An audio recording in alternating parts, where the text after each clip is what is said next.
The night of the bonding ritual was supposed to be the most sacred moment in Elaine Vart's life. Standing in the ceremonial circle of the Fire Rift tribe, surrounded by ancient standing stones that had witnessed countless such ceremonies over the millennia, he felt the familiar mixture of anticipation and nervous energy that had been building within him for weeks. At 23, Elaine was considered perfectly mature for his bonding ceremony.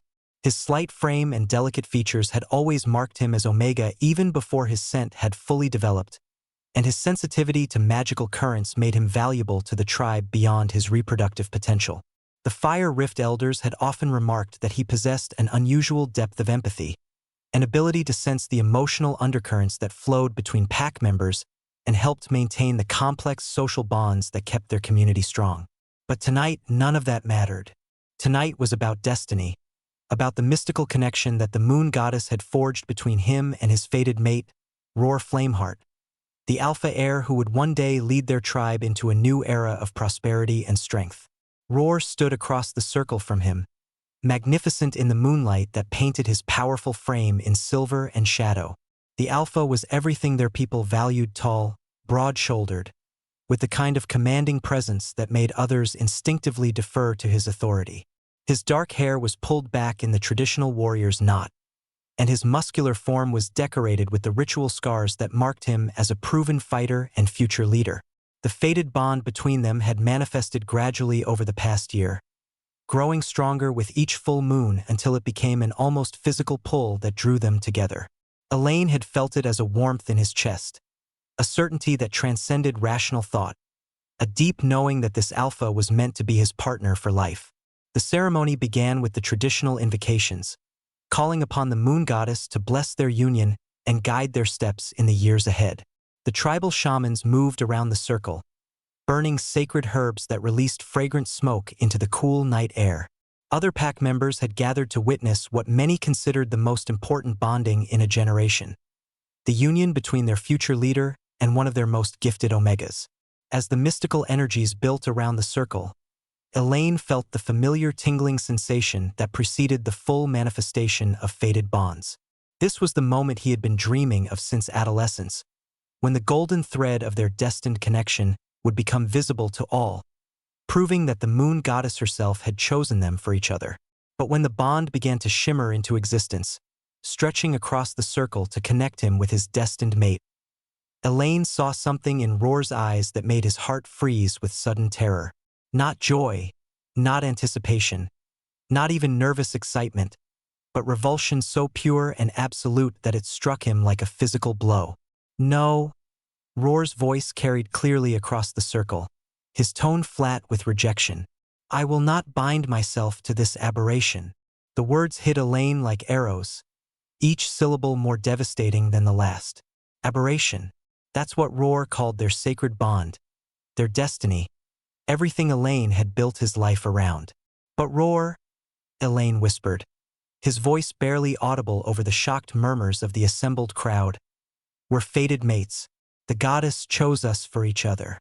I felt our connection growing stronger every day.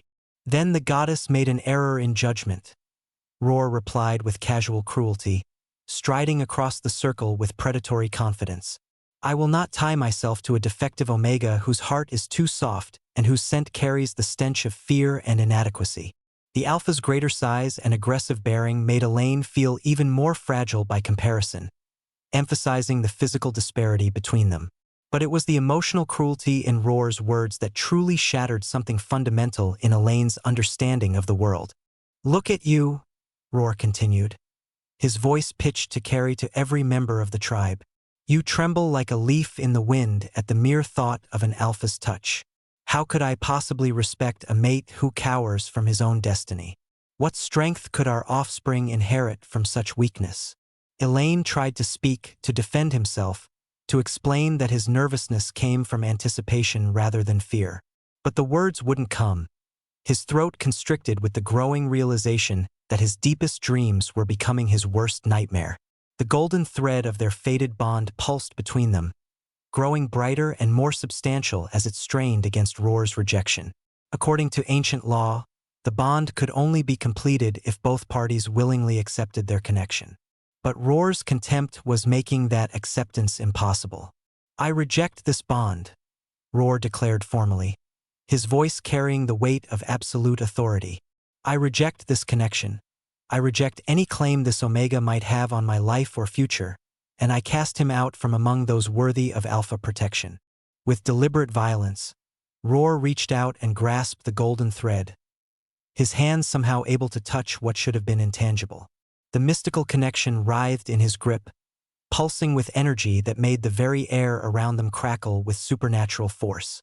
The pain that followed was beyond anything Elaine had ever experienced or imagined possible. As Roar tore their fated bond apart, it felt like having his soul ripped in half, leaving jagged spiritual wounds that burned with every breath. He collapsed to his knees on the stone floor of the circle, his agonized scream echoing off the ancient monuments and into the star-filled sky. Blood began to flow from wounds that appeared spontaneously on his hands and arms, the spiritual trauma manifesting as physical injury. The crimson drops fell onto the moon-blessed dust of the ceremonial circle, creating patterns that seemed to writhe and move in the flickering torchlight. The silence that followed was deafening. Even the tribal elders, who had witnessed countless bonding ceremonies over their long lives, stood frozen in shock at the unprecedented cruelty of what they had just witnessed. Fated bonds were considered sacred, chosen by the moon goddess herself. To reject such a connection was not just socially unacceptable, it was spiritually blasphemous. But Chieftain Magric Flameheart, Roar's father and the current leader of the Fire Rift tribe, stepped forward with an expression of cold approval rather than the condemnation Elaine had desperately hoped to see. "My son has shown wisdom in recognizing a flawed bond," Magric announced, his voice carrying to every corner of the ceremonial space. "The moon goddess sometimes tests us with connections that appear destined but prove to be mistakes. Roar has chosen the strength of our tribe over personal comfort, and I commend his courage." The casual dismissal of Elaine's spiritual agony as a mere inconvenience was somehow even more devastating than Roar's original rejection. This wasn't just about a failed bonding, it was about a fundamental denial of his worth as a person, a declaration that his pain was meaningless compared to tribal politics. "Remove him from the sacred circle," Magric commanded, gesturing to the tribal warriors who stood at attention around the perimeter. "Let him be cast out from our territory, since he has proven himself unworthy of our protection and unfit for our community." As strong hands lifted Elaine's convulsing form and carried him beyond the boundaries of the ceremonial space, he caught sight of other tribe members in the crowd. Some looked away, unable to meet his eyes. Others watched with expressions ranging from pity to disgust, as if his rejection had somehow made him physically repulsive. Most devastating of all was seeing his own father among the tribal elders, the man who had raised him and taught him to take pride in his Omega heritage. Their eyes met for a moment across the crowd, and Elaine saw not grief or outrage, but resignation and disappointment. His father was choosing tribal solidarity over his own son's welfare, abandoning him when he needed support most desperately. The exile was carried out with ruthless efficiency. Elaine was given a small pack of basic supplies and escorted to the edge of Fire Rift territory, where he was formally banished from ever returning. The warriors who had once shown him respect as a future tribal leader now looked at him with a mixture of pity and revulsion, as if his rejection had fundamentally altered his nature. "Don't attempt to return," one of them warned as they prepared to leave him alone in the wilderness. "The chieftain's word is law. You're no longer one of us, and any attempt to rejoin the tribe will be met with force." As the sun rose on the ruins of his old life, Elaine found himself alone in the wasteland between tribal territories, his body still racked with the spiritual pain of his severed bond and his mind struggling to process the complete destruction of everything he had believed about his future. The fated bond that was supposed to be his greatest blessing had become his curse. The love that was supposed to define his life had been revealed as a cosmic joke. The family that was supposed to support him had cast him aside without a moment's hesitation. But as he stumbled through the desolate landscape, following no particular direction except away from the home that had rejected him, Elaine began to understand that this wasn't just an ending. It was also a beginning, the first step on a journey that would take him far from everything familiar and ultimately teach him that sometimes the most profound love comes from the most unexpected places. The morning sun cast long shadows across the wasteland, and somewhere in those shadows lay the path to a future he couldn't yet imagine, one that would be built not on the foundation of mystical destiny, but on the far more powerful magic of choice, courage, and love freely given. Chapter 2: Exile Through Ash and Shadow. The Deadlands beyond tribal territory were a harsh, unforgiving expanse where few creatures ventured willingly. These cursed regions existed in the spaces between established supernatural domains, scarred by ancient wars and magical disasters that had left the very earth poisoned against life.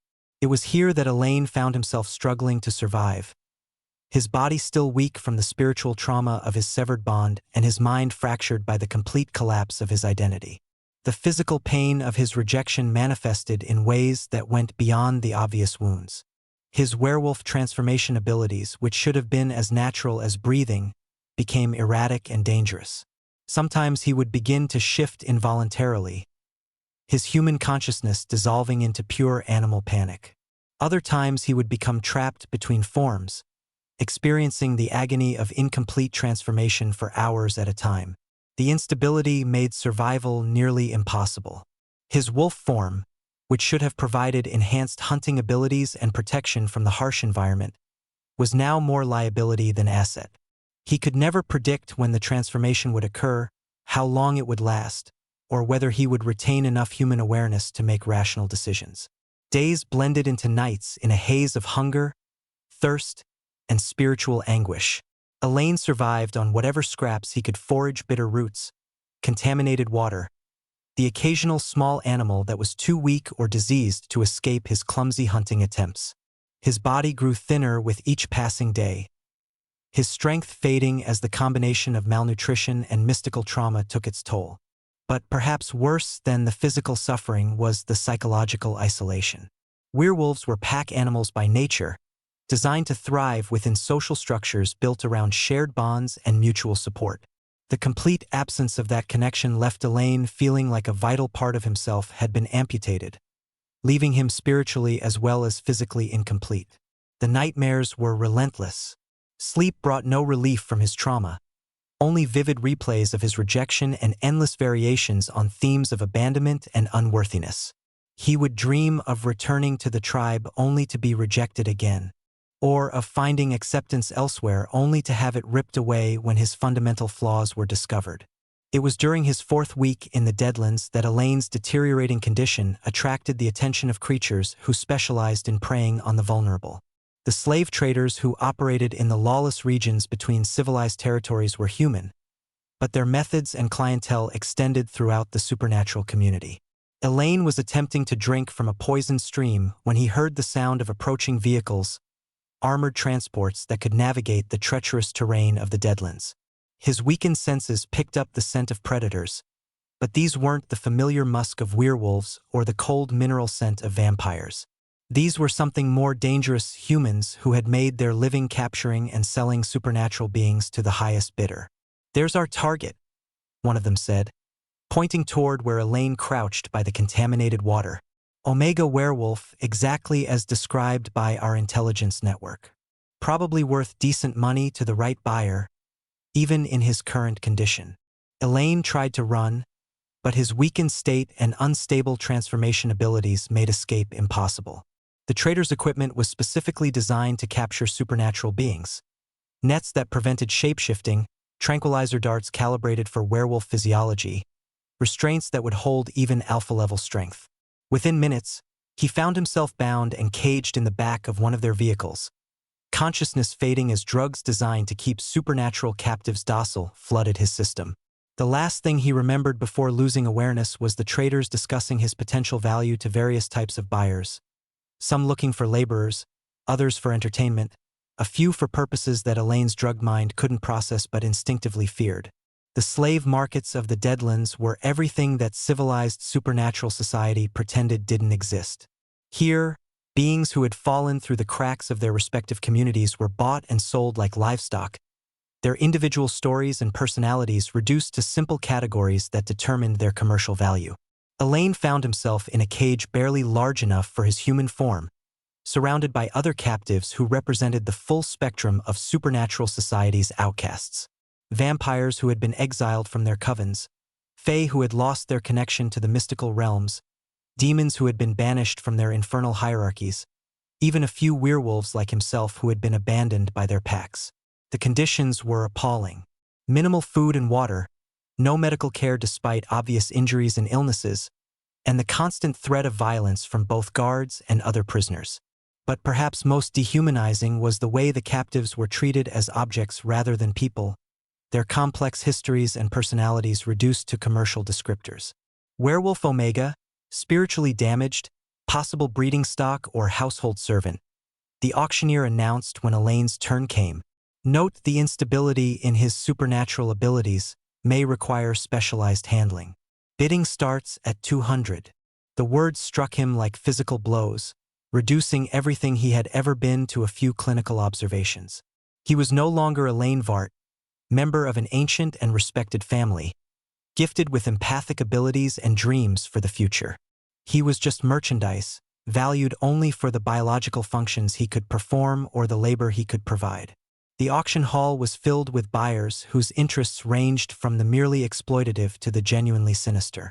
Elaine could sense their intentions through the haze of drugs that kept him compliant. Some wanted workers for dangerous tasks. Others sought entertainment that he didn't want to contemplate. A few were clearly shopping for victims rather than employees. But it was the figure in the back corner of the auction hall who ultimately captured his attention, though he couldn't have explained why. The being was tall and aristocratic, with the kind of otherworldly beauty that marked him as supernatural nobility. His pale skin seemed to glow with inner light, and his movements carried a fluid grace that suggested predatory capabilities held under perfect control. When the bidding reached 800, most of the other buyers dropped out, apparently deciding that a damaged Omega werewolf wasn't worth the investment. But the mysterious figure in the corner raised his hand with casual authority that suggested vast resources and absolute confidence. 3,000, he said, his voice carrying harmonics that made it clear he was accustomed to being obeyed without question. The sudden jump in price created a moment of stunned silence in the auction hall. 3,000 was an enormous sum for any slave, let alone one whose supernatural abilities were clearly compromised. "We have 3,000 from Sir Azarin," the auctioneer announced, his voice bright with avarice. "Do I hear 4? No one else was willing to compete with someone who could afford to bid so casually on damaged goods. The transaction was completed with efficient professionalism, money changing hands while Elaine was transferred from the auction house's custody to that of his new owner, Sir Azarin. Even through his drug-induced haze, Elaine recognized the name from tribal histories. Vampire nobility, old bloodline, rumored to possess both vast wealth and dangerous magical abilities, but also known for his eccentricity, his tendency to acquire unusual items and beings for reasons that others found difficult to understand. When the vampire finally approached Elaine's cage, his manner was completely different from what the Omega had expected. Instead of the casual cruelty that characterized most interactions between owners and property, Sir Azarin knelt down to bring himself to Elaine's eye level. "I'm going to take you somewhere safe," he said softly, his voice carrying a gentleness that seemed impossible given the circumstances. "You're hurt and afraid, and you have every right to be. But you won't be harmed while you're under my protection." The words were so unexpected that Elaine couldn't process them properly. Masters didn't promise protection to their property. They promised obedience, compliance, usefulness. But Sir Azarin was speaking to him as if he were a person whose feelings mattered, whose welfare was important. "Can you understand me?" the vampire asked, apparently noticing Elaine's confused expression. "The drugs they use in these places can affect cognitive function for days. If you can't respond right now, that's perfectly understandable." Elaine tried to speak, to ask questions about his new situation and what would be expected of him, but his voice emerged as nothing more than a broken whisper. The combination of trauma, drugs, and weeks of minimal nutrition had left him barely capable of coherent communication. Sir Azarin seemed to understand this limitation, nodding with the kind of patience that suggested he had experience helping damaged individuals recover from traumatic experiences. "Rest now," he said gently, his hand hovering near the cage bars, as if he wanted to offer comfort, but wasn't sure whether physical contact would be welcome. "When we reach my estate, we'll begin the process of healing. And I give you my word, you'll be treated with the dignity and respect that every thinking being deserves." As consciousness faded and Elaine felt himself being transported toward an unknown future, he held onto those words like a lifeline. Dignity and respect. It was more than he had dared to hope for since his exile began, and though he couldn't bring himself to fully believe it, it was also the first sign of hope he had encountered in the wasteland of his new existence. Chapter 3. The Castle of Contradictions. Elaine woke to sensations that seemed impossible after weeks of deprivation and terror. The bed he lay in was enormous, with sheets that felt like silk against his skin and pillows that seemed to have been designed specifically for comfort rather than mere functionality. Warm sunlight streamed through tall windows, casting intricate patterns across walls decorated with artwork that spoke of centuries of careful collection. For a moment, he wondered if he was experiencing some kind of drug-induced hallucination, his traumatized mind constructing elaborate fantasies to escape from unbearable reality. But the sensations were too detailed, too consistent, to be anything other than genuinely physical. A soft knock on the door interrupted his attempts to understand his new circumstances. The figure who entered was clearly supernatural, though Elaine couldn't immediately identify his species. He was tall and elegant, with silver-touched hair that caught light in impossible ways and eyes that held depths of ancient knowledge. "Sir Azarin asked me to check on your recovery," the being said, his voice carrying cultured tones that spoke of centuries of service to supernatural nobility. "I am Valdris, steward of Ravencrest Estate. How are you feeling?" Elaine struggled to sit up, his body still weak from his ordeal but noticeably stronger than it had been in weeks. Someone had clearly been caring for him while he was unconscious. He was clean, his wounds had been tended, and he felt more rested than he had since his exile began. "Where am I?" he managed to ask, his voice still hoarse but functional. "Sir Azarin's estate in the Shadow Peak Mountains," Valdris replied. "You've been recovering here for 5 days. The healers said you were suffering from severe malnutrition, exposure, and what they called spiritual trauma from severed mystical bonds. They've been working to stabilize your condition." The casual mention of healers and spiritual trauma suggested that Sir Azarin's household was both well-resourced and familiar with the kinds of damage that could be inflicted on supernatural beings. But Elaine still couldn't understand why a vampire lord would invest such resources in a damaged Omega werewolf. "What does he want from me?" Elaine asked, the question that had been nagging at him since the auction. "That's for Sir Azarin to explain," Valdris said diplomatically. "But I can tell you that you're safe here, and that you're free to move around the estate as your strength permits. You're not a prisoner, whatever else your situation might be." After Valdris left, Elaine spent several hours exploring the suite of rooms that had apparently been designated as his quarters. The space was larger and more luxurious than anywhere he had lived even as a member of tribal nobility, with a private bathroom that included bathing facilities that put tribal amenities to shame, comfortable seating areas with excellent lighting, and a wardrobe that had been stocked with clothes in his exact size. Most remarkably, nothing was locked. He could leave his quarters whenever he chose, explore the estate freely, even venture outside if he felt inclined to do so. It was a degree of freedom that seemed completely inconsistent with his status as purchased property. When he finally worked up the courage to venture beyond his rooms, Elaine found himself in a castle that defied every stereotype he had heard about vampire lairs. Instead of the dark, foreboding fortress described in tribal legends, Ravencrest Estate was filled with light and life, its architecture designed to be both grand and welcoming.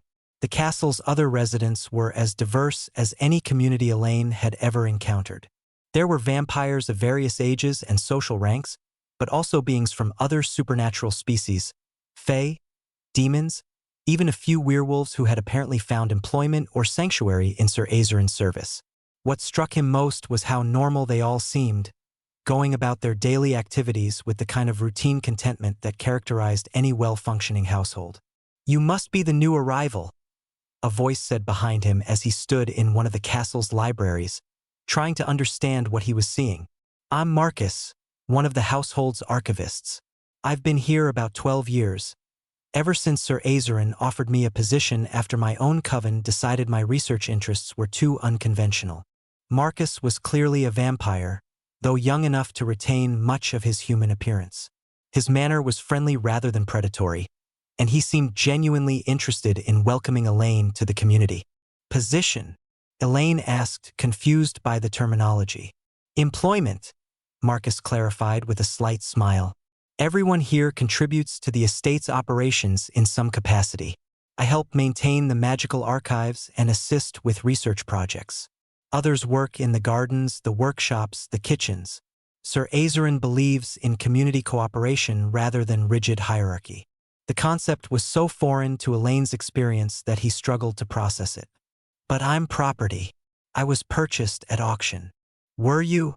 Marcus asked, his expression becoming more thoughtful. Or were you rescued from a situation that would have ended in exploitation or death?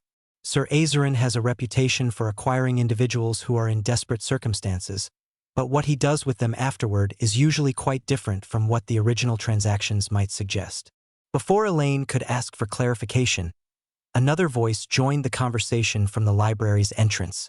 Marcus is being diplomatic, the newcomer said, and Elaine turned to see Sir Azarin himself approaching with the fluid grace that marked him as supernatural nobility. The truth is that I did purchase you, but only because it was the most efficient way to remove you from a situation that would have ended badly. Up close, Sir Azarin was even more striking than Elaine remembered from the auction. His pale skin had a subtle luminescence that suggested ancient vampire heritage, and his dark hair was shot through with silver that caught the light like precious metal. But it was his eyes that truly captured Elaine's attention, deep violet, ancient and wise, but also kind in a way that seemed to contradict everything he had been taught about vampire nature. What do you want from me? Elaine asked, the same question he had posed to Valdris but directed now at the source. At the moment, nothing that you're not willing to give, Sir Azarin replied simply.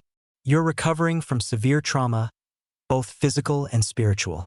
My immediate goal is to help you heal, to give you the time and space you need to decide what you want to do with your life. And after that, the choice is yours, Sir Azarin said. You can stay here and find a role that suits your interests and abilities. You can leave and establish yourself elsewhere with whatever resources you need to succeed. You can pursue whatever path feels right to you, without coercion or manipulation from me or anyone else in my household. The offer was so reasonable, so generous, that Elaine found himself looking for the hidden catch or ulterior motive. But Sir Azarin's expression was open and sincere, and Marcus was nodding as if this kind of arrangement was perfectly normal. Why me specifically? Elaine asked. Why spend 3,000 on a damaged Omega werewolf when you could have acquired someone more useful for less money? Sir Azarin was quiet for a moment, his ancient eyes distant with what might have been memory. Because I know what it's like to be cast out by those who should have protected you, he said finally. I know what it's like to be judged worthless because you don't fit into narrow categories of acceptability. The admission created an unexpected connection between them, and Elaine found himself looking at Sir Azarin with new understanding. This wasn't just charity or casual kindness. It was recognition based on shared experience, empathy born from personal knowledge of rejection and exile. What happened to you? Elaine asked, then immediately wondered if the question was too personal or presumptuous. But Sir Azarin didn't seem offended. If anything, his expression became more genuine, less carefully guarded. I refused to participate in the systematic massacre of a human settlement that had committed no crime beyond existing in territory my clan wanted to claim, he said. I was cast out from vampire society for showing mercy to beings they considered beneath notice, for choosing conscience over clan loyalty. The parallel to Elaine's own situation was striking, though the circumstances were different. Both of them had been rejected by their birth communities for failing to conform to expected behaviors, for demonstrating qualities that were seen as weaknesses rather than strengths. I've been building something different here, Sir Azarin continued. A community where beings can be valued for who they are rather than what they represent. where diversity is seen as strength rather than weakness, where individuals can grow and change without fear of judgment or punishment.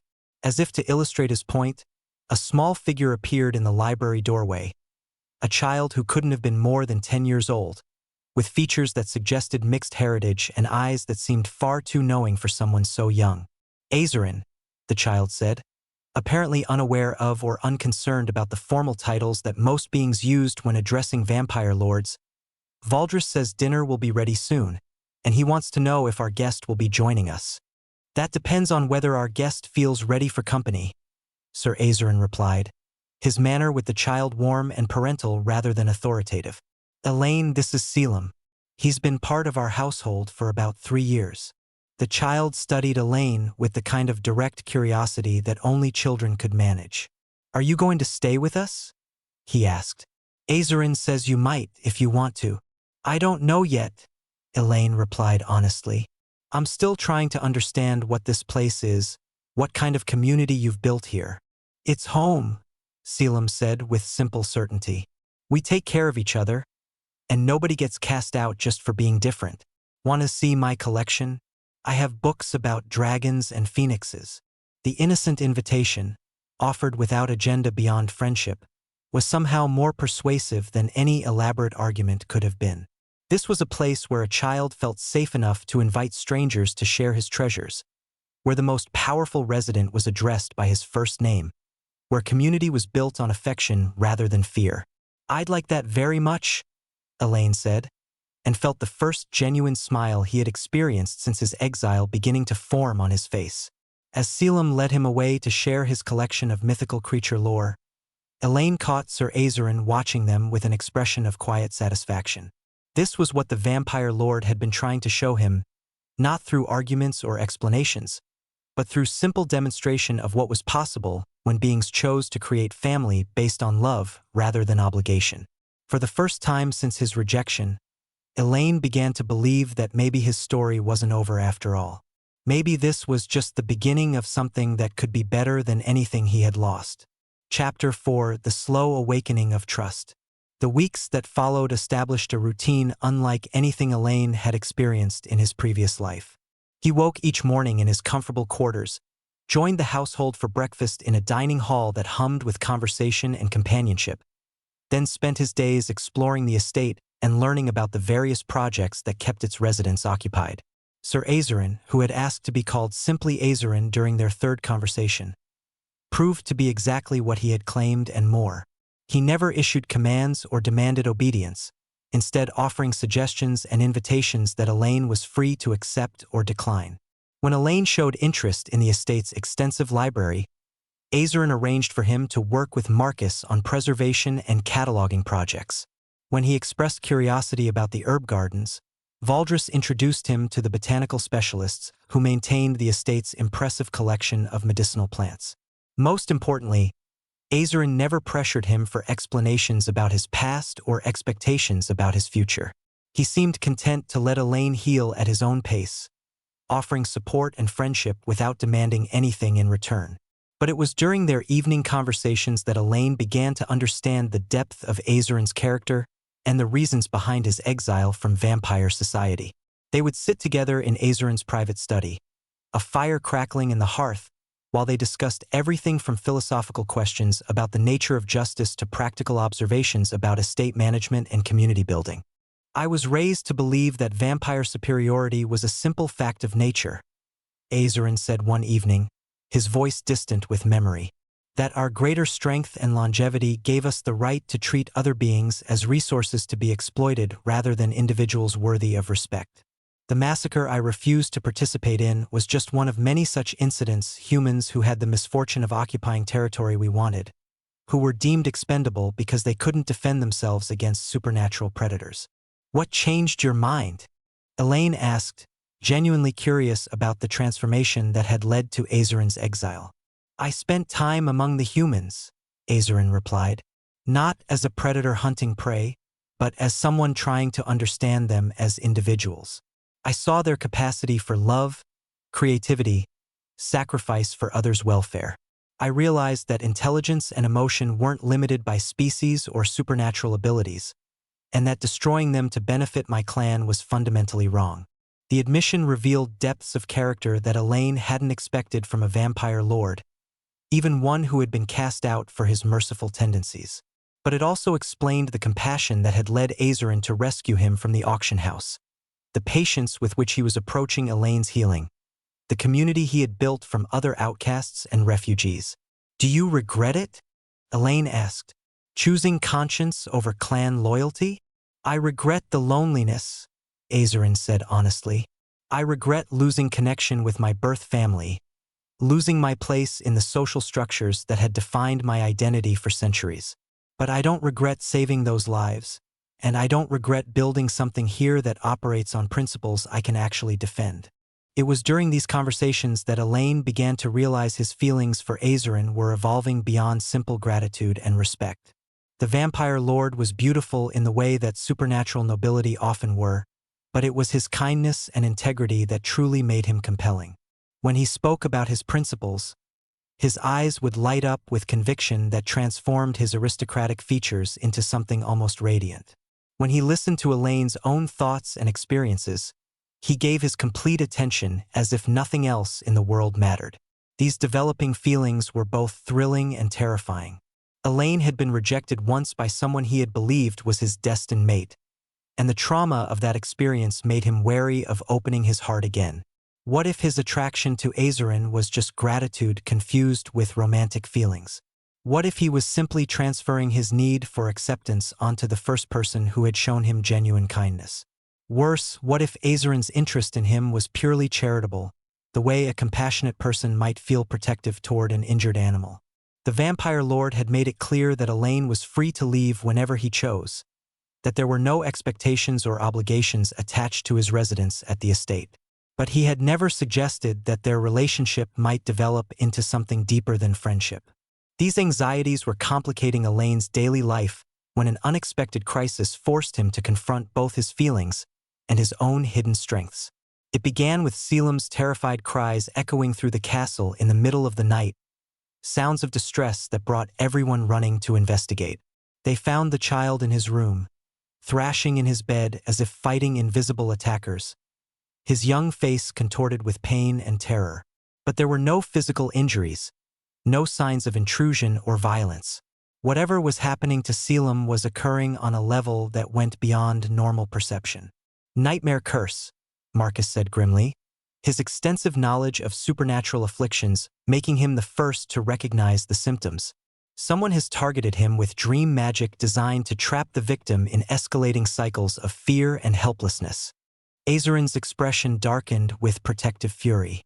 Who would curse a child? What possible threat could Selim represent to anyone?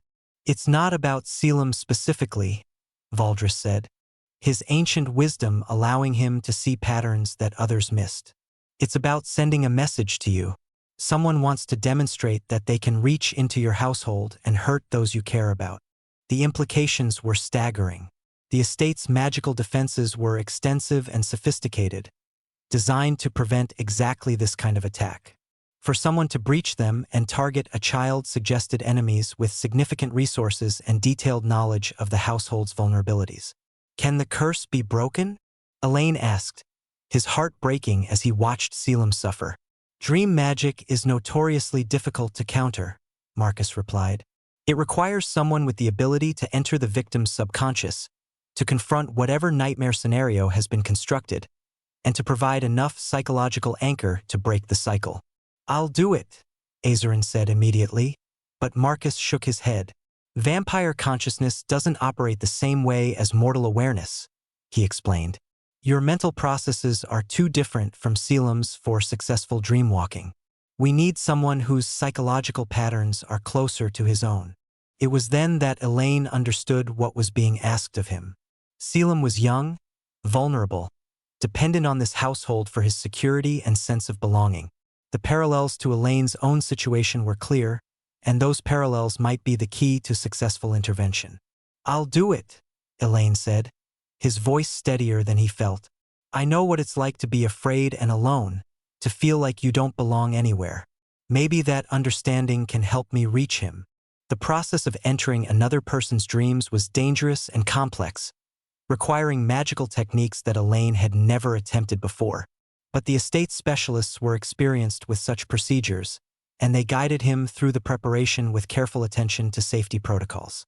As consciousness faded and Elaine felt himself being drawn into Selim's subconscious, he held on to the memory of every kindness he had received since arriving at the estate, Azarin's patient understanding, Valdris's gentle care, Marcus's friendship, and most of all, Selim's own innocent trust in the possibility of belonging. The nightmare realm he found himself in was a twisted version of the child's memories, filled with scenes of abandonment and rejection that echoed Elaine's own experiences.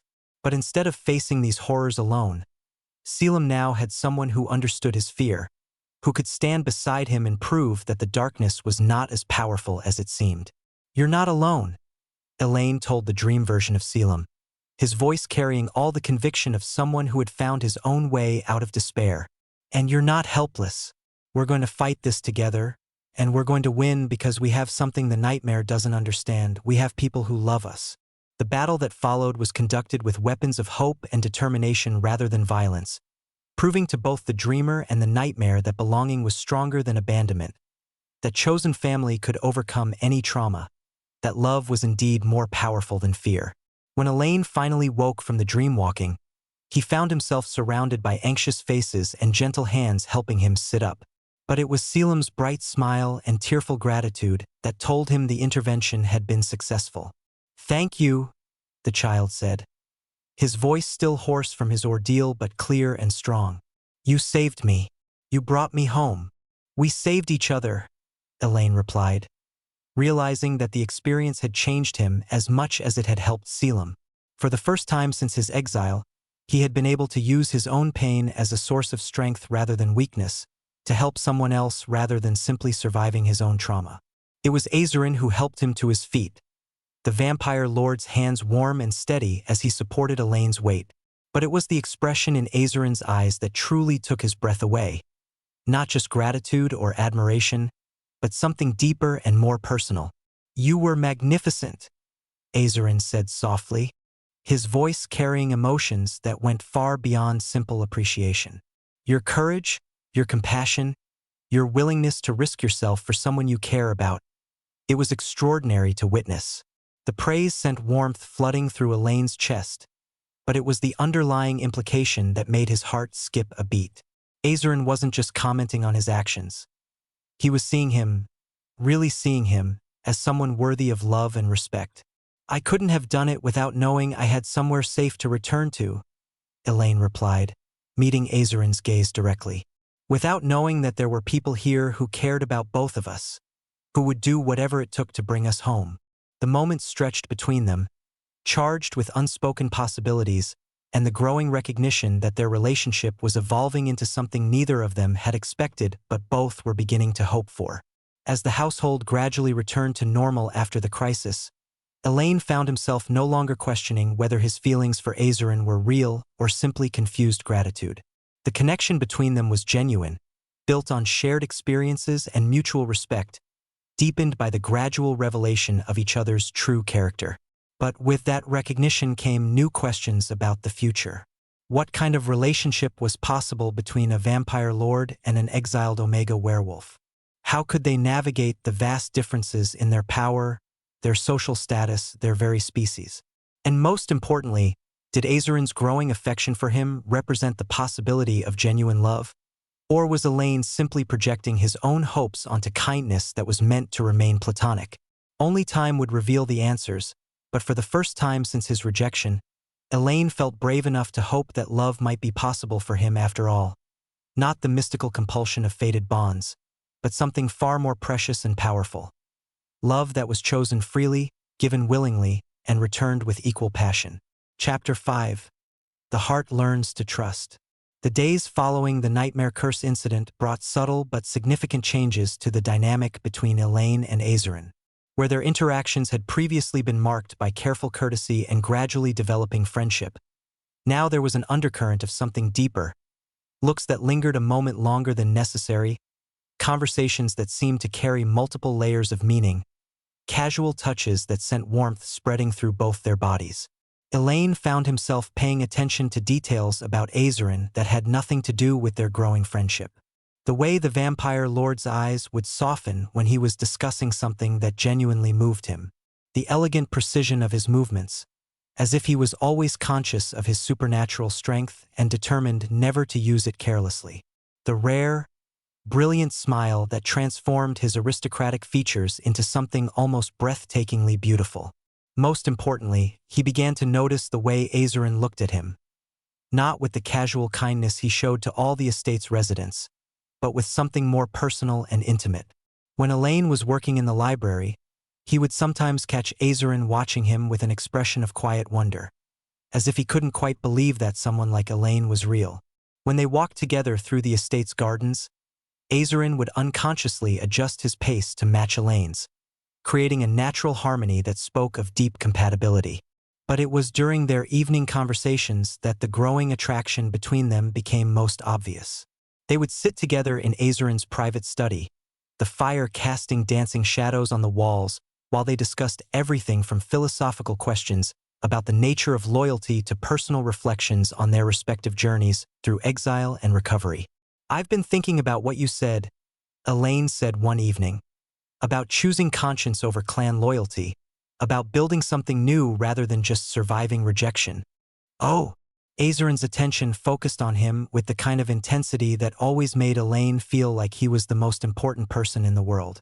"I used to think that being rejected by my fated mate meant I was fundamentally flawed," Elaine continued, his voice growing stronger as he articulated thoughts that had been developing over weeks of healing and reflection.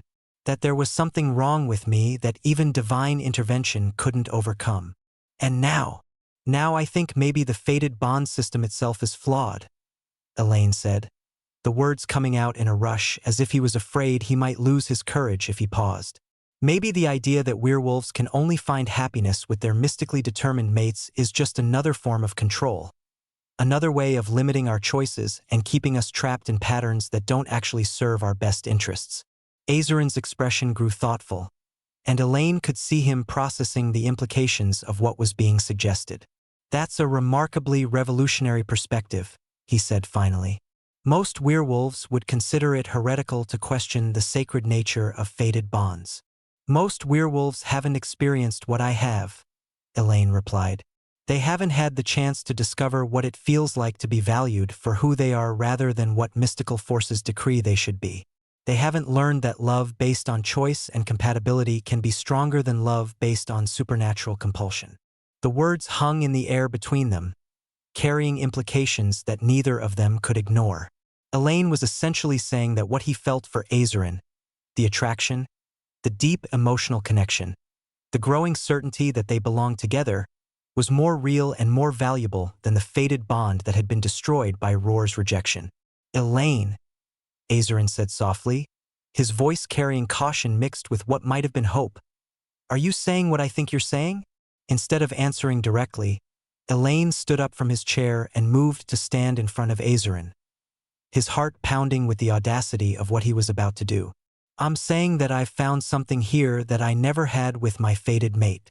Understanding, respect, the feeling of being truly seen and valued for who I am rather than what role I'm expected to play." He took a deep breath, gathering his courage for the most important words he had ever spoken.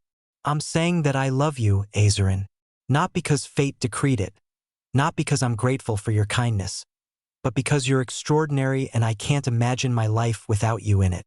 For a moment, Azerin seemed frozen, his ancient eyes wide with surprise and something that looked like wonder. Then he was rising from his chair, moving to stand directly in front of Elaine, his hands hovering near the Omega's face as if he wanted to touch but wasn't sure whether it would be welcome.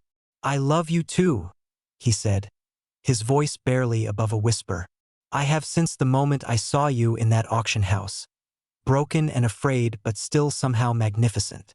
I love your courage, your compassion, your willingness to grow beyond the limitations that others tried to impose on you." The confession sent joy flooding through Elaine's entire being, but it was Azerin's next words that truly took his breath away. "But I need you to understand that this changes everything," Azerin continued, his hands finally coming to rest on Elaine's cheeks with infinite gentleness. If we pursue this, if we become partners in truth rather than just friends, you'll no longer be someone I rescued or someone seeking sanctuary. You'll be my equal, my beloved, someone whose happiness and safety are as important to me as my own. Is that what you want? Elaine asked, his voice trembling with the magnitude of what was being offered. More than I've ever wanted anything, Azarin replied, and then he was leaning down to kiss Elaine with the kind of reverent tenderness that made it clear this was the beginning of something sacred. The kiss was everything Elaine had dreamed of and nothing like what he had experienced with Roar during their brief, failed courtship. Where his fated mate had been demanding and possessive, Azarin was gentle and giving, focusing on Elaine's comfort and pleasure rather than his own needs. Where Roar had made him feel small and inadequate, Azarin made him feel cherished and valued, as if he was something precious that deserved to be protected and adored. When they finally broke apart, both were breathing hard, and Elaine could see his own wonder and joy reflected in Azarin's violet eyes. "Are you certain about this?" Azarin asked, his voice husky with emotion. "I'm not werewolf. I'm not your fated mate. I'm not anything that your people would consider appropriate for an Omega.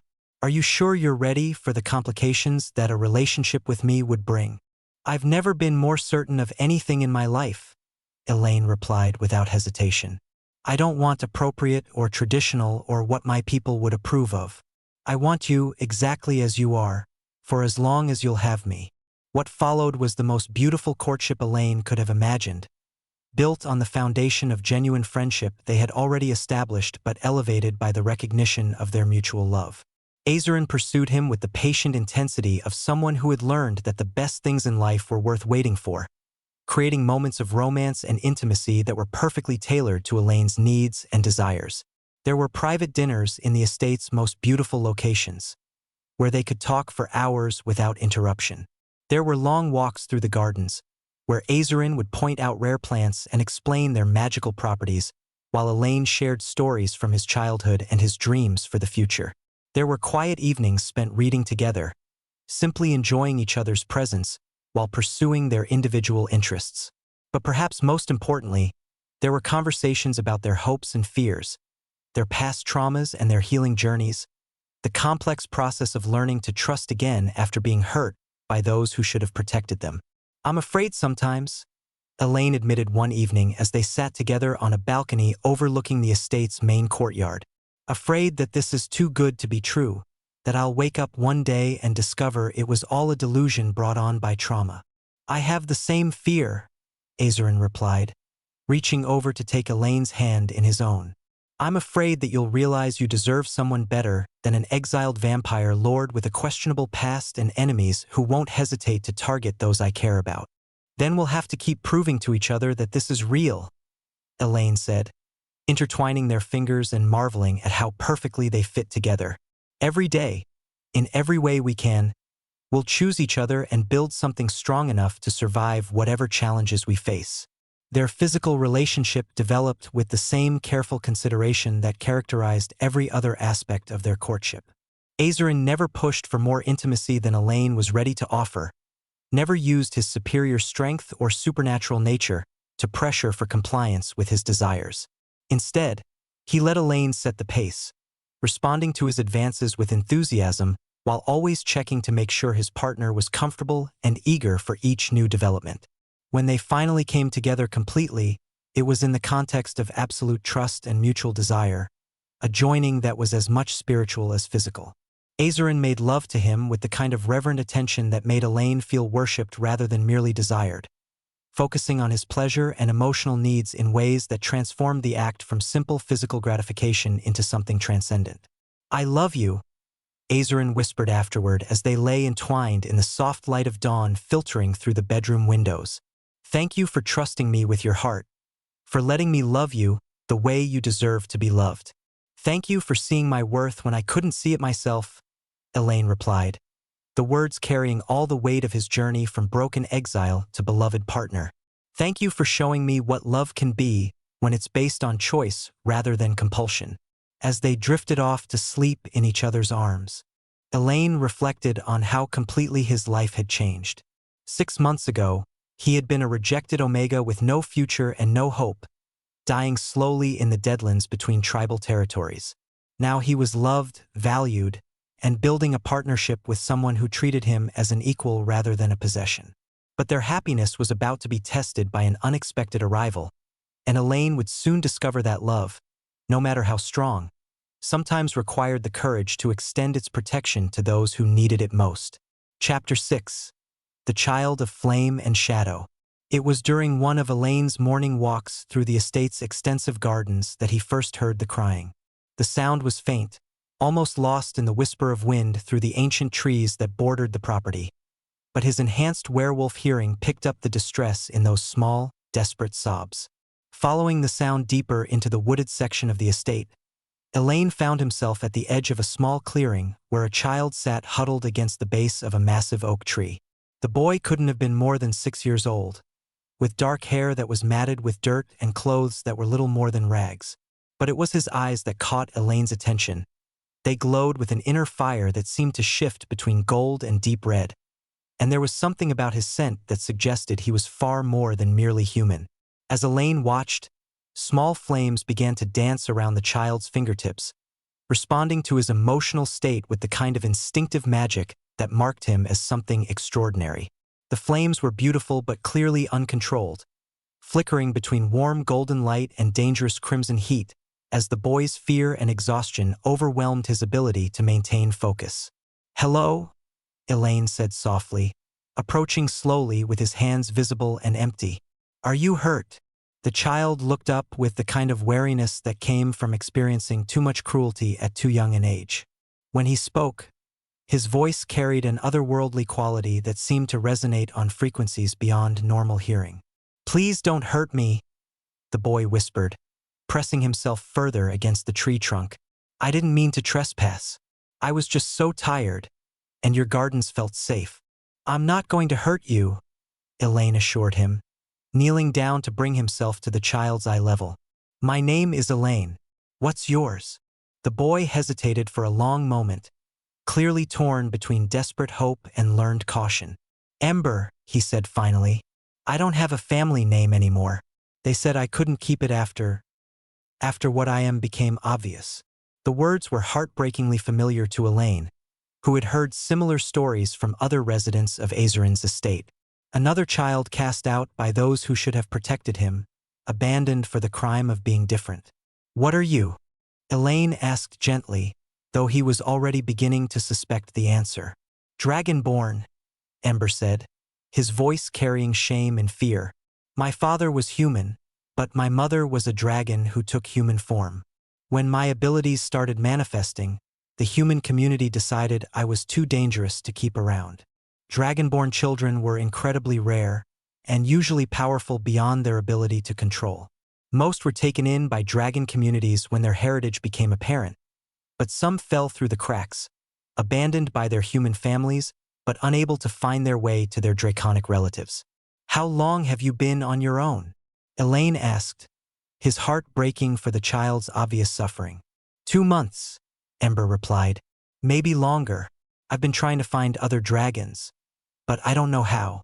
Sometimes I can almost hear them calling to me in my dreams, but I can't figure out how to answer." The loneliness in his voice was devastating, and Elaine felt a fierce surge of protective anger toward the adults who had abandoned a child to face such dangers alone. But anger wouldn't help Ember now. Only practical action could do that. "Would you like to come home with me?" Elaine asked, making the offer without even thinking about it. "I live at an estate where there are lots of different kinds of people, and we specialize in helping those who don't fit into traditional categories." "Really?" Ember's eyes lit up with hope that was almost painful to witness. "I could stay, even though I'm dragonborn." "Especially because you're dragonborn," Elaine replied firmly. "Being different isn't a flaw. It's what makes you special and wonderful."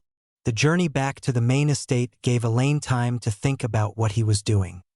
He had just invited a dragonborn child to live with them without consulting Azarin or anyone else, making decisions about the household's composition based on nothing more than his own protective instincts. But as he looked at Ember walking beside him, his small hand trustingly placed in Elaine's larger one, he knew he had made the right choice. Azarin's reaction to their unexpected guest was everything Elaine had hoped for and more. The vampire lord took one look at the exhausted, frightened child and immediately shifted into protective mode, his demeanor becoming warm and welcoming in a way that made Ember's tense shoulders relax for the first time since Elaine had found him. "Welcome to our home," Azarin said. Kneeling down to Ember's eye level with the same careful courtesy he showed to adult visitors. "I'm Azarin, and I'm very glad Elaine found you. Are you hungry? Valdris makes excellent hot chocolate, and I think we have some cookies that might interest you." The casual offer of food and comfort, delivered without any demands or expectations, seemed to break down the last of Ember's defenses. He nodded eagerly, his young face lighting up with the first genuine smile Elaine had seen from him. As they settled Ember in the estate's main dining room with a substantial meal and the promise of a warm bath and clean clothes, Elaine found himself marveling at how naturally Azarin had accepted the addition to their household. There had been no questions about resources or complications, no hesitation about taking on the responsibility of caring for a child with potentially dangerous supernatural abilities. "Thank you," Elaine said quietly as they watched Ember systematically work his way through a plate of food that was probably more than he had eaten in days. "For what?" Azarin asked, genuinely puzzled.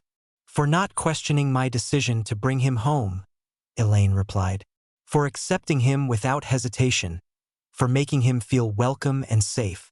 Azarin's expression grew soft with understanding. "Did you think I would do anything else? He's a child who needs protection and care. Of course he's welcome here." It was exactly the response Elaine had hoped for, but it still filled him with warmth to see his partner's compassionate nature in action. This was why he had fallen in love with Azarin, not just for his strength or his beauty, but for his fundamental decency and his commitment to protecting those who couldn't protect themselves. The process of integrating Ember into their household proved to be both challenging and deeply rewarding. The child's dragon heritage manifested in ways that were both fascinating and sometimes alarming. He could sense emotional atmospheres with uncanny accuracy. His body temperature ran significantly higher than normal, and when he was upset or excited, flames would dance around his hands in patterns that reflected his mood. But perhaps most remarkably, he had an instinctive understanding of family dynamics that belied his young age. Within days of his arrival, he had identified the key relationships within the household and was working to strengthen them rather than disrupt them. "Elaine loves you very much," he told Azarin one evening as the three of them sat together in the estate's main living room. "I can see it in the way he looks at you, the way his whole body relaxes when you're in the room. You make him feel safe." "I hope so," Azarin replied, glancing at Elaine with an expression of such tenderness that it made Elaine's heart skip a beat. "Making him feel safe and loved is one of my most important responsibilities. And you love him too," Ember continued with the matter-of-fact directness that only children could manage.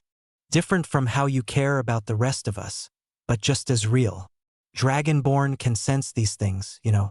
Love has a particular resonance that's hard to mistake." The casual confirmation of what they all already knew somehow made their family bond feel more official, more real. They weren't just a vampire lord and his rescued Omega werewolf and the child they had taken in. They were a family, chosen and created through love rather than birth or obligation. As the weeks passed, Elaine found himself taking on more and more parental responsibilities with Ember, and discovering that he had a natural aptitude for nurturing that he had never known he possessed. The child's presence awakened protective instincts that went beyond anything he had experienced before. A fierce determination to ensure that Ember never suffered the kind of abandonment and rejection that had marked both their early lives. "You're good at this," Azarin observed one evening as they watched Ember practice his flame control exercises in the estate's protected training area. "Being a father, you have instincts for it that I didn't expect." "Neither did I," Elaine admitted, feeling a flush of pride at the compliment. "I always assumed that Omega werewolves were only suited for traditional nuclear families, that our nurturing abilities were tied to bearing and raising our own biological children. And now I think maybe the capacity for love and protection isn't limited by biology or conventional family structures," Elaine replied, watching as Ember successfully created a small but perfectly controlled flame that danced in his palm like a living jewel. Maybe family is about choosing to care for each other, regardless of genetics or species or any other arbitrary category. It was a philosophy that their household had been demonstrating for months, but Ember's presence made it feel more significant somehow.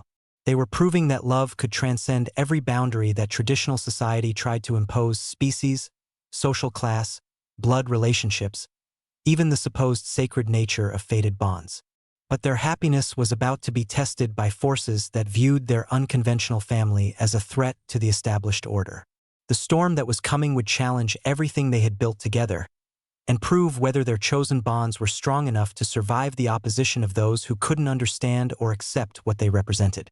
As autumn turned to winter and their families settled into comfortable routines, none of them could have predicted that their peaceful existence was about to be shattered by the arrival of representatives from Elaine's past, beings who saw his transformation from rejected Omega to beloved partner and father as an affront to everything they held sacred.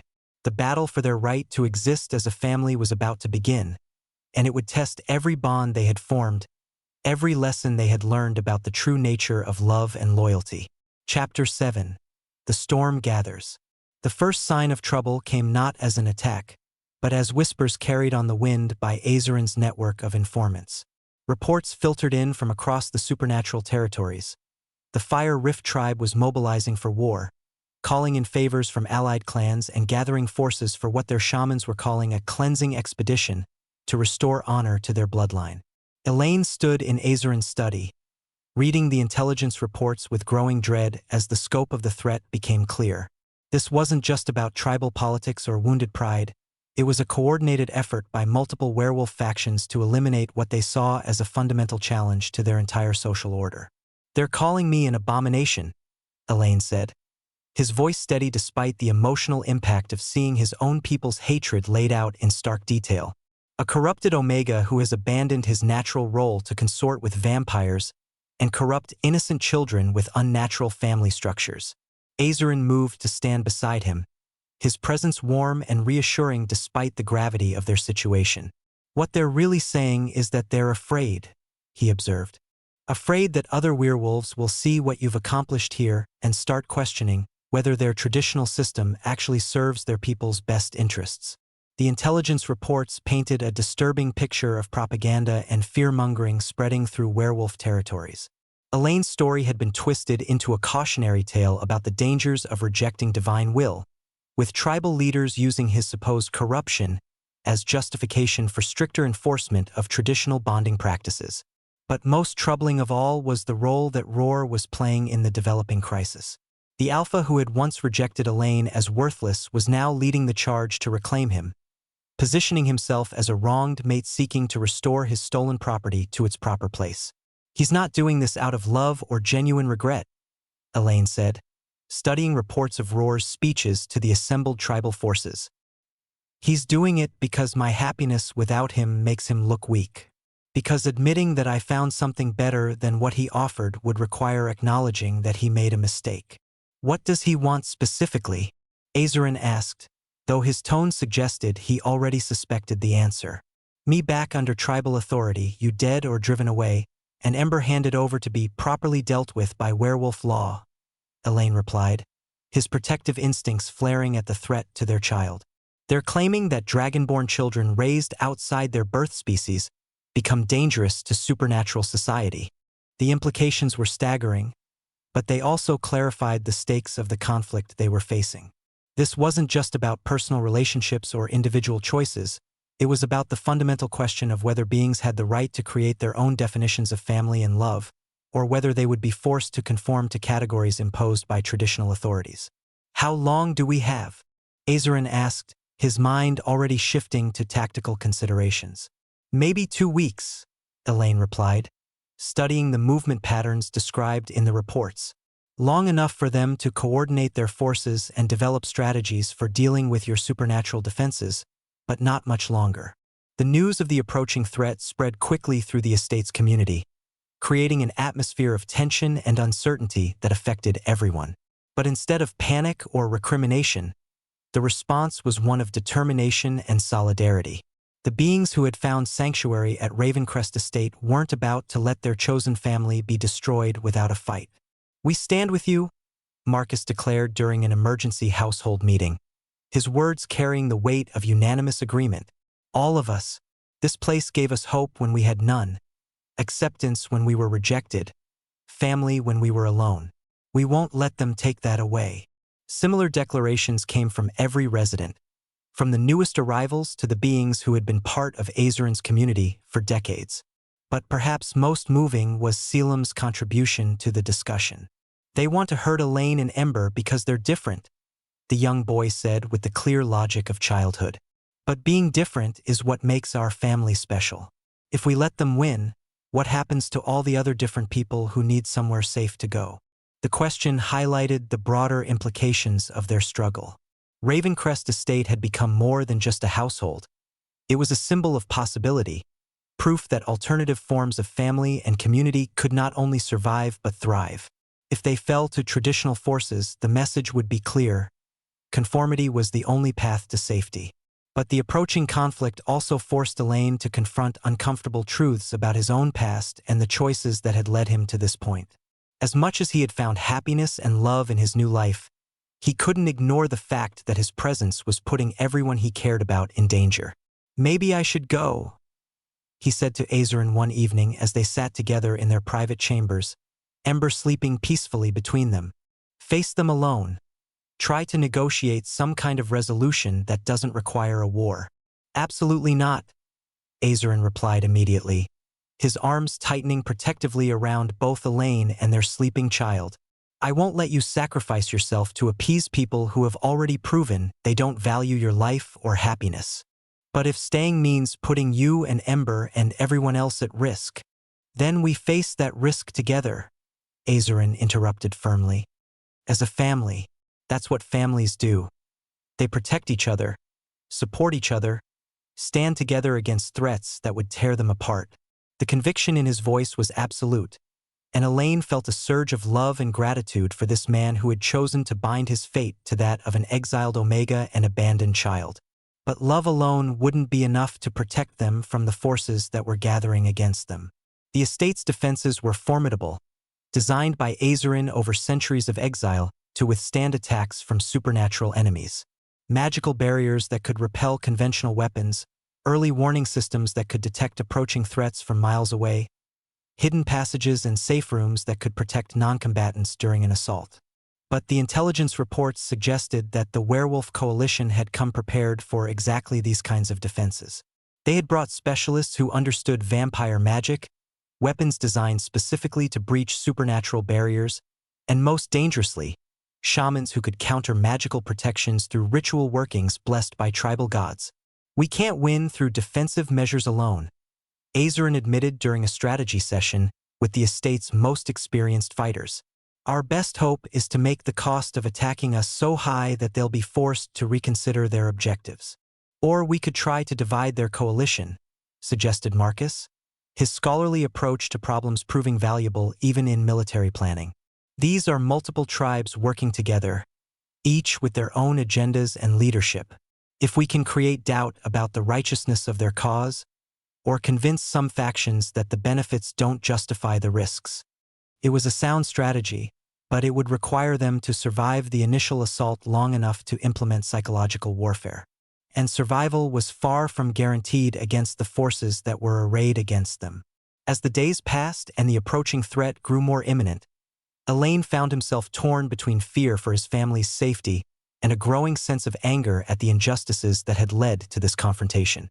He had committed no crime beyond finding love outside traditional boundaries, had harmed no one, had built a life based on compassion and mutual support. Yet he was being hunted by an army that saw his very existence as an affront to their beliefs. "I'm not afraid to fight," he told Azerin as they prepared for what might be their last peaceful evening together.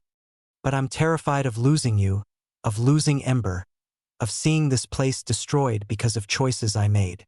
The choices you made were to survive, to heal, to love, and to protect a child who needed protection," Azerin replied, his hands gentle on Elaine's face. "Those aren't crimes.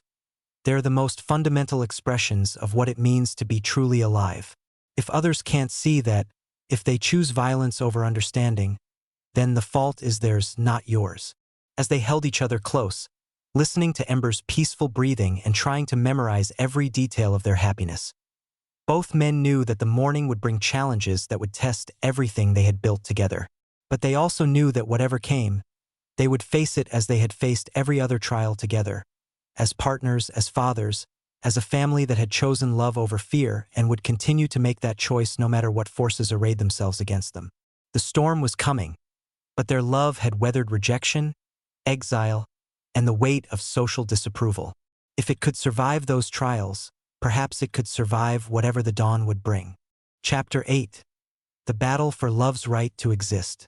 The attack came at first light, when the morning mist still clung to the valleys around Ravencrest Estate and the defenders were hoping for one more day of preparation.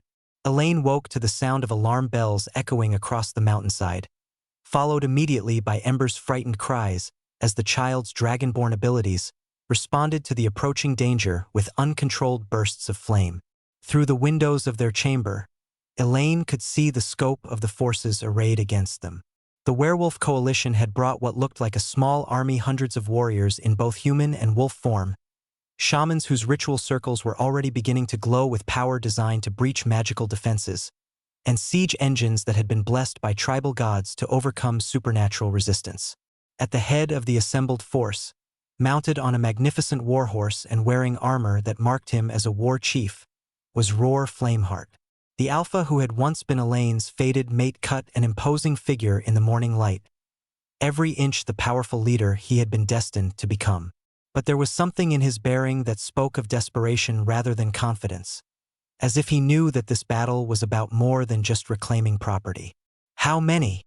Azarin asked, pulling on armor that had been forged specifically for vampire physiology, light enough to preserve his supernatural speed, strong enough to turn aside werewolf claws and fangs. "At least 300 warriors, plus support personnel," Elaine replied, his enhanced senses allowing him to estimate numbers and capabilities with frightening accuracy.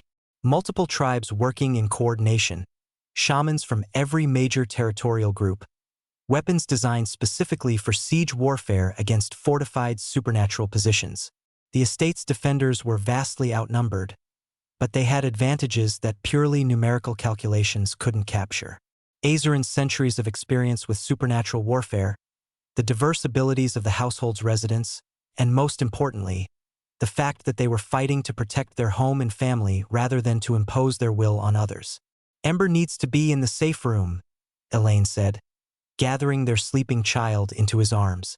"Whatever happens, he can't be captured. The things they would do to him, nothing will happen to him," Azarin promised, his voice carrying absolute conviction. "Nothing will happen to any of us. We've built something worth protecting here, and we're going to protect it." The first assault came as a coordinated wave, with werewolf warriors in wolf form attempting to breach the estate's outer perimeter, while shamans worked to disrupt the magical barriers that protected the main buildings. The fighting was fierce and desperate, with the defenders using every advantage they could find to hold off forces that outnumbered them 3-1. But it was the psychological warfare that proved most challenging. As the battle raged, Roar's voice could be heard across the estate, amplified by shamanic magic to ensure that his words reached every defender. "Elaine Vart," the alpha called out, his voice carrying the authority of someone who had never doubted his right to command. "You were cast out for your weakness and corruption, but I am prepared to offer you redemption. Surrender yourself and the abomination you've been harboring, and I will allow the others to live."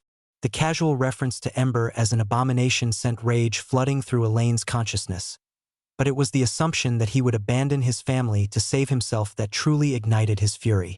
"Go to hell, Roar," Elaine shouted back, his voice carrying across the battlefield with power he didn't know he possessed. "I'll never surrender to you, and I'll never let you harm my family." The defiant response seemed to surprise the attacking forces, as if they had genuinely expected Elaine to capitulate when faced with overwhelming odds. But it also triggered an escalation in the assault, with more warriors being committed to breaching the estate's defenses. It was during the second wave of attack that the true scope of the threat became clear. This wasn't just about reclaiming a rejected Omega or enforcing tribal law. It was about making an example that would discourage other supernatural beings from challenging traditional authority structures. "They're not trying to capture you," Marcus observed during a brief lull in the fighting, his analytical mind cutting through the chaos to identify patterns in the enemy's behavior. "They're trying to destroy everything we've built here, to prove that alternatives to conventional society can't survive when confronted with traditional power." The realization changed everything about their defensive strategy. If the attackers wanted total destruction rather than selective conquest, then the defenders had no choice but to fight with equal ruthlessness. But it was Ember who provided the key insight that would ultimately determine the battle's outcome. The child had been safely secured in the estate's most protected chamber, but his dragonborn abilities allowed him to sense emotional currents that others couldn't perceive. "They're scared," he told Elaine during one of the Omega's visits to check on his safety. "Not all of them, but lots of them. They don't really want to be here, they don't really want to hurt people. They're doing it because they think they have to, because their leaders told them it was necessary." The observation sparked an idea that was either brilliant or suicidal, possibly both. Instead of trying to defeat the attacking forces through violence, what if they could be convinced to question the righteousness of their cause? "I need to talk to them," Elaine said, the plan forming in his mind even as he spoke. "Not to their leaders, but to the ordinary warriors who are fighting because they've been told it's their duty. If I can make them see what they're really trying to destroy." "Absolutely not," Azarin replied immediately. "It's too dangerous. If you expose yourself like that, Roar will kill you before you can say a word."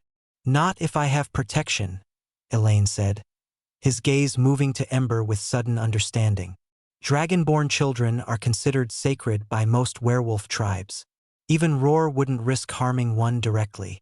What followed was the most audacious gambit in the history of supernatural warfare.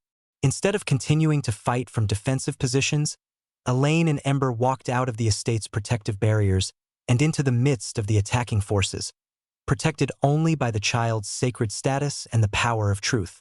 The sight of an Omega werewolf and a dragonborn child walking calmly through a battlefield caused the fighting to pause, confusion rippling through both sides as warriors tried to understand what they were witnessing. "I am Elaine Vart," he announced, his voice carrying clearly in the sudden silence. "The Omega you came here to reclaim, the corruption you came here to cleanse. And this is Ember, the dragonborn child you were told represents a threat to supernatural society." He gestured toward the estate behind them, where the signs of battle were clearly visible, but where the defenders were also clearly protecting rather than attacking. "Look at what we've built," Elaine continued, his words addressing the assembled warriors directly rather than their leaders. "A community where beings from different species live together in peace, where children are protected and nurtured regardless of their heritage, where love is celebrated rather than constrained by arbitrary rules." The power that had been growing within him since his arrival at the estate began to manifest visibly, his voice carrying harmonics that seemed to resonate directly with the listeners' hearts and minds. "You were told that I was corrupted, that my rejection of traditional bonding was a sign of spiritual decay," he said, and suddenly the assembled warriors could feel what he felt, the deep satisfaction of love freely chosen, the joy of family created through care rather than obligation, the strength that came from being valued for who he truly was rather than what role he was expected to play. "You were told that this child represents danger," he continued, placing a protective hand on Ember's shoulder as small flames danced harmlessly around the boy's fingers. "But look at him. See the love in his eyes, the trust he places in those who have chosen to protect him. Where is the threat in giving a homeless child a family?" The emotional resonance of his words was having a visible effect on the attacking forces. Many of the warriors were lowering their weapons, their expressions shifting from aggressive certainty to confused uncertainty. But it was Roar's reaction that would ultimately determine the outcome. The alpha leader had been watching the display with growing rage, his face twisted with the fury of someone whose fundamental beliefs were being challenged by undeniable evidence. "Enough!" Roar roared, his voice carrying shamanic amplification that made the very air tremble. "I will not listen to the poisoned words of a corrupted Omega who has abandoned his natural role for the sake of unnatural desires." He began to advance toward Elaine and Ember, His partially transformed claws extended and his eyes glowing with the kind of berserker rage that made werewolf alphas legendary for their ferocity in battle. But before he could reach them, Azarin appeared between them with vampire speed, his own supernatural nature fully manifest as he faced down the alpha who had once been his lover's destined mate. "You will not touch them," Azarin said, his voice carrying harmonics that spoke of age and power beyond anything the werewolves had encountered. "They are under my protection, and I will destroy anyone who threatens them." The confrontation between Vampire Lord and Werewolf Alpha should have been the climax of the battle, a clash between supernatural powers that would determine the fate of everyone present. But it was interrupted by something no one had expected, the voice of the ordinary warriors who had been caught up in the conflict. "Stop!" one of the younger werewolves called out, his voice carrying across the battlefield. "This isn't what we came here to do. We came to protect our people, not to destroy families." "I have children at home," another warrior added, his weapon falling from nerveless fingers. "How can I attack someone who is protecting a child?"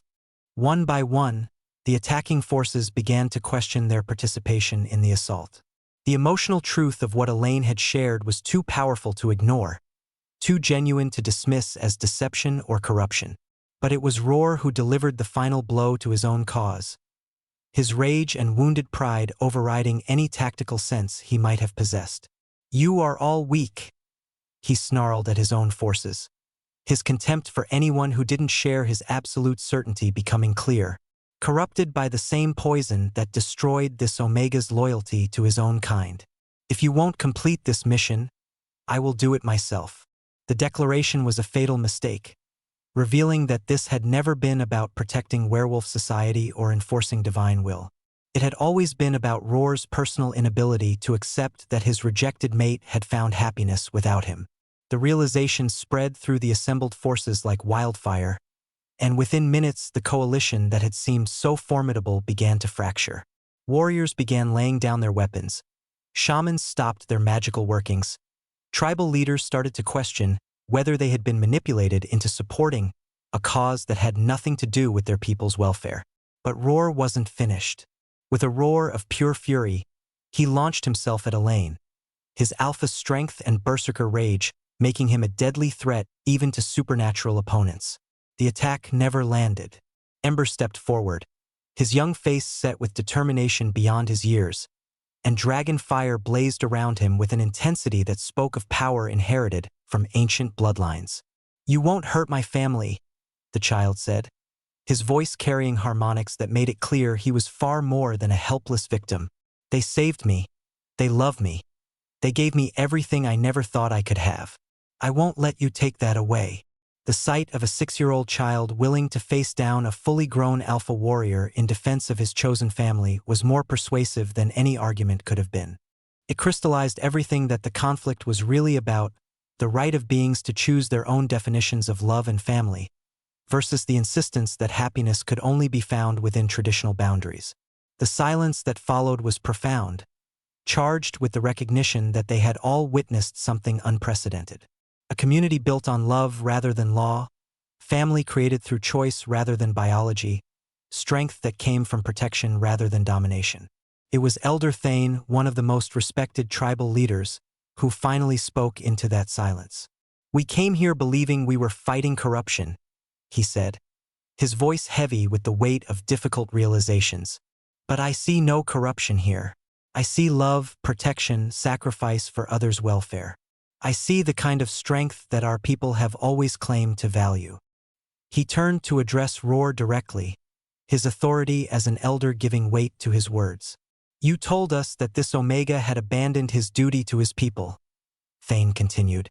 "But perhaps the duty of our people should be to protect those who cannot protect themselves, to create space for love to flourish, to celebrate the courage it takes to build something new rather than simply accepting what has always been." The rebuke was devastating, and Roar's support evaporated completely as warrior after warrior chose to align themselves with the vision of love and acceptance that Elaine and his family represented. As the sun set on what had been intended as a day of destruction, Elaine found himself surrounded not by enemies, but by beings who were beginning to understand that the future of supernatural society lay not in rigid adherence to tradition, but in the courage to evolve beyond the limitations of the past. The real victory wasn't military. It was the transformation of hearts and minds, the slow recognition that the family they had built was exactly what the world needed more of, not less. Chapter 9. A New Dawn Rising. The months following the failed assault brought changes that no one could have predicted. Instead of retreating in defeat, many of the former attackers remained in the area around Ravencrest Estate, establishing temporary settlements while they processed the profound transformation in their understanding of family, love, and community. The psychological impact of experiencing genuine acceptance and chosen family bonds had been overwhelming for beings who had spent their entire lives within rigid tribal hierarchies. Many discovered that they had been carrying their own traumas and rejections, their own dreams of alternatives to the paths that tradition had mapped out for them. "We want to learn," Elder Thane said during one of his weekly visits to the estate, his weathered face showing a humility that would have been unthinkable from a tribal leader just months earlier. "To understand how to create the kind of community you've built here, how to make space for beings who don't fit into conventional categories." The request had been echoed by representatives from dozens of supernatural communities, all seeking guidance on how to evolve beyond systems that prioritized conformity over individual happiness. What had begun as a simple household had become the center of a transformation that was rippling outward through the entire supernatural world. But perhaps the most significant change was in Roar himself. The Alpha who had once led an army to destroy Elaine's chosen family now spent his days working in the estate's gardens, performing manual labor as part of his attempt to understand the values that had created such a thriving community. "I need to apologize," he said to Elaine one afternoon, approaching the Omega as he supervised Ember's flame control practice in the estate's training yard. "Not just for the attack, but for everything. For the rejection, for the years of believing that you were the problem rather than recognizing that I was the one who failed." The words were more than Elaine had ever expected to hear, but they also came too late to change the fundamental reality of their relationship. "I appreciate the apology," Elaine replied carefully, "but you need to understand that I'm not the same person you rejected. I've grown. I've healed. I found love and purpose in ways that I never could have imagined when I was focused on our fated bond." "I can see that," Roar said, his eyes moving to where Azarin was working with a group of newly arrived refugees, helping them understand the estate's collaborative approach to problem-solving. "What you've built here, the family you've created, the power you've developed, it's extraordinary. It's everything I was too afraid to let you become." "Then why did you come here with an army?" Elaine asked, the question that had been nagging at him since the confrontation. "Why try to destroy what you now claim to admire?" Roar was quiet for a long moment, his expression distant with what appeared to be painful self-reflection. "Because seeing you thrive without me was more threatening to my ego than seeing you broken because of me," he said finally. "Because accepting that you had found something better than what I offered meant acknowledging that I had made the wrong choice." The honesty was startling, but it also highlighted the fundamental difference between Roar's approach to relationships and what Elaine had found with Azarin. Where Roar saw love as possession and validation, Azarin saw it as liberation and growth. "What do you want from me now?" Elaine asked. "Nothing," Roar replied, and the word carried surprising weight. "I want nothing from you except the chance to learn from what you've accomplished, to understand how to become someone worthy of the kind of love you've found, even if I can never have that love for myself." The conversation was interrupted by Ember's delighted laughter, as the child successfully created a complex pattern of flames that danced through the air in perfect coordination. The sight brought smiles to all three adults, but it was Roar's expression that caught Elaine's attention, wonder mixed with something that might have been regret. "He's beautiful," Roar said softly, watching as Ember ran to share his achievement with Azarin. The joy on his face, the way he trusts completely in the love of his family. "I've never seen anything like it. That's what happens when children are valued for who they are rather than what they represent," Elaine explained. "When they're protected and nurtured instead of being forced to conform to expectations that may not suit their nature." As the seasons turned and the community around Ravencrest Estate continued to grow, Elaine found himself taking on new roles that he had never imagined. He became a teacher for newly arrived refugees, helping them understand how to function in a society built on cooperation rather than hierarchy. He served as a mediator when conflicts arose, using his empathic abilities to help beings from different species understand each other's perspectives. Most importantly, he became a symbol of possibility, proof that rejection and exile didn't have to be endings, that beings could survive the destruction of their old lives and build something even better from the ashes.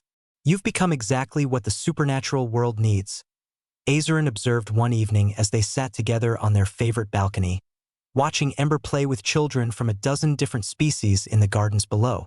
A bridge between old traditions and new possibilities, someone who can honor the past while creating space for the future. We've become that, Elaine corrected, taking his partner's hand and marveling at how perfectly they fit together after all this time. None of this would have been possible without your love, your protection, your willingness to risk everything for the sake of family. Their conversation was interrupted by the arrival of a messenger bearing news that would change everything once again. Representatives from the Grand Council of Supernatural Species, a governing body that met perhaps once in a century to address issues affecting all supernatural communities, were requesting a formal audience with the leaders of Ravencrest Estate. They want to offer official recognition, the messenger explained, his excitement evident despite his attempts at diplomatic formality. To acknowledge your community as a neutral territory under the protection of all supernatural governments, and to establish it as a center for interspecies cooperation and conflict resolution.